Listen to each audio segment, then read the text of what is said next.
Bonjour tout le monde, j'espère que vous avez la pêche et aujourd'hui je me dois de vous présenter une machine qui est disponible sur notre site, mais comme vous n'avez pas d'informations, vous n'allez pas vous lancer tout de suite dessus à l'aveuglette et ça je le pense bien.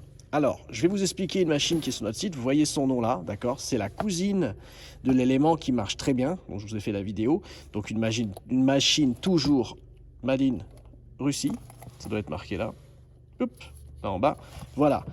Et donc cette machine a la petite subtilité, donc superbe machine, simple de conception, par contre ultra performante au niveau de tout ce que vous voulez faire.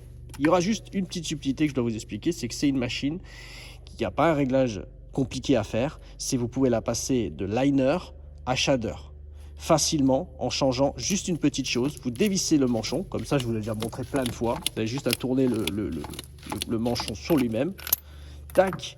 Et en fait, à l'intérieur, vous avez une sorte de poussoir, un peu à la façon de Injecta. Donc celui-là qui est complètement plein, c'est pour le tracé. Et celui-là qui a des ouvertures, c'est pour le shader. Donc ça veut dire que ça vous fait une machine un peu plus souple.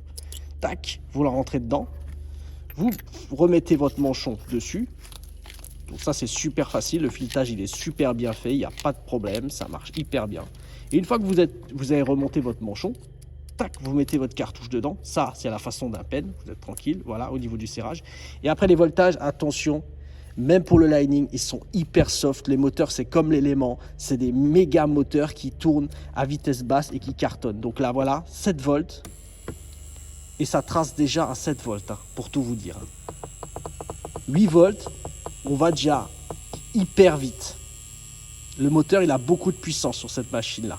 Vos tracés, vous pouvez les faire sans souci entre 7 et 8 volts, il n'y a pas de problème. Le maxi, de toute façon, sur la machine, c'est vraiment 9 volts. Ne dépassez pas cette vitesse. Même si vous êtes un fou de la vitesse, ne dépassez pas les 9 volts, s'il vous plaît, parce que là, c'est trop. Les tracés se font très, très bien à 7, 5, 8 volts sans souci. C'est vraiment une super bécane.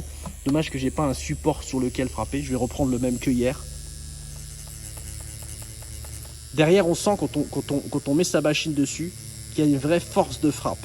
C'est pas un moteur qui prend juste de la vitesse, il fait pas de bruit, mais il a vraiment comme l'élément une bonne force de frappe. Donc voilà pour la Vader. Je vais pas rentrer dans plus d'explications. Voilà, juste à changer, à interchanger. Après, ça vous empêche pas de rester chez l'un et l'autre. C'est comme si vous preniez une Thunder de chez Cheyenne ou un Spirit. Ça vous empêche pas de tracer. Moi, personnellement, je préfère laisser le shader et faire mes tracés avec, puisque ma machine, elle est plus souple et elle fait des bons traits. Mais après, si vous préférez mettre quelque chose de rigide, de frappant, c'est que vous mettez ça à l'intérieur. Facilement retirer le manchon, vous le montez dessus. Voilà pour les infos. Voilà pour l'excellente machine Vader que je vous présente ici. La cousine de l'élément qui fait un carton déjà sur notre site internet. Merci à vous de nous suivre. Continuez comme vous êtes. Courage à vous. On est bientôt sorti de cette petite misère. Et je vous dis à très bientôt et passez surtout une belle journée.